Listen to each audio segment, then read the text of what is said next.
Everest man ಎಂದೇ ಹೆಸರಾಗಿರುವ ನೇಪಾಳದ ಕಮಿರೀಟಾ ಶೆರ್ಪಾ 29ನೇ ಬಾರಿ ವಿಶ್ವದ ಅತಿ ಎತ್ತರದ ಪರ್ವತ ಮೌಂಟ್ ಎವರೆಸ್ಟ್ ಏರುವ ಮೂಲಕ ಹಿಂದಿನ ತಮ್ಮದೇ ದಾಖಲೆಯನ್ನ ಸರಿಗಟ್ಟಿ ಹೊಸ ದಾಖಲೆ ನಿರ್ಮಿಸಿದ್ದಾರೆ. ಇವರ ಇಂಟ್ರೆಸ್ಟಿಂಗ್ ಸ್ಟೋರಿ ನಿಮ್ಮ ಮುಂದೆ. ಅತಿ ಹೆಚ್ಚು ಬಾರಿ ಎವರೆಸ್ಟ್ ಏರಿದ ಕಮಿರೀಟಾ ಶೆರ್ಪಾ.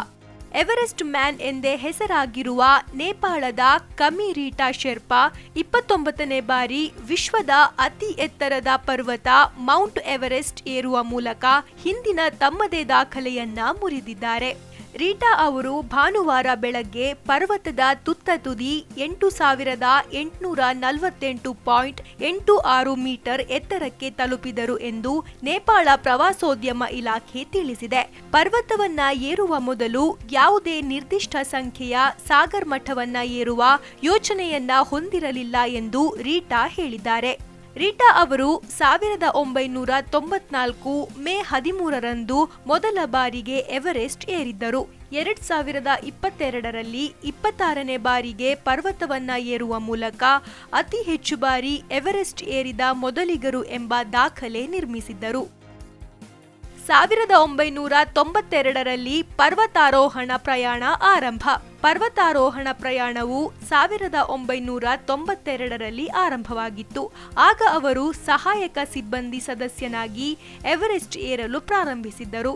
ಅದೇ ರೀತಿ ಬ್ರಿಟಿಷ್ ಪರ್ವತ ಮಾರ್ಗದರ್ಶಕ ಕೆಂಟನ್ ಕೂಲ್ ಅವರು 17 ಬಾರಿ ಎವರೆಸ್ಟ್ ಶಿಖರದಲ್ಲಿ ನಿಂತು ತಮ್ಮ ದಾಖಲೆಯನ್ನ ಮುರಿದರು. ವಿದೇಶಿ ಪರ್ವತಾರೋಹಿಗಳ ಪೈಕಿ ಇವರು ಎವರೆಸ್ಟ್ನ ಅತಿ ಹೆಚ್ಚು ಶಿಖರಗಳನ್ನ ಏರಿರುವ ಹೆಗ್ಗಳಿಕೆ ಹೊಂದಿದ್ದಾರೆ. 65 ದೇಶಗಳು ಮತ್ತು ಪ್ರದೇಶಗಳಿಂದ ದಾಖಲೆಯ 478 ಆರೋಹಿಗಳಿಗೆ ವಸಂತ ಆರೋಹಣ ಕಾಲದಲ್ಲಿ ಮೌಂಟ್ ಎವರೆಸ್ಟ್ ಅನ್ನ ಏರಲು ಅನುಮತಿ ನೀಡಲಾಗಿದೆ.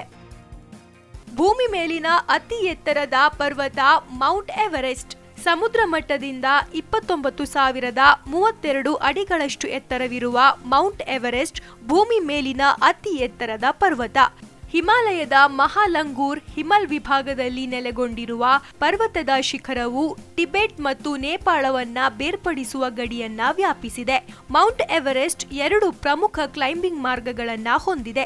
ನೇಪಾಳದಿಂದ ಆಗ್ನೇಯ ಪರ್ವತ ಮತ್ತು ಟಿಬೆಟ್ನಿಂದ ಉತ್ತರ ಪರ್ವತದ ಮೂಲಕ ಇದನ್ನ ಹತ್ತಲಾರಂಭಿಸಬಹುದು. ಒಟ್ಟಾರೆಯಾಗಿ ಈ ಎವರೆಸ್ಟ್ ಮ್ಯಾನ್ನ ಈ ಸಾಹಸವನ್ನ ಕಂಡು ಎಲ್ಲರೂ ನಿಬ್ಬೆರಗಾಗಿದ್ದಾರೆ. Bureau report, Zee Kannada news. Zee Kannada news ಈಗ ನಿಮ್ಮ ಮನೆಯಲ್ಲೇ ನೋಡಿ. ಎಲ್ಲ ಕೇಬಲ್ಗಳಲ್ಲಿ ಈಗ ಲಭ್ಯ.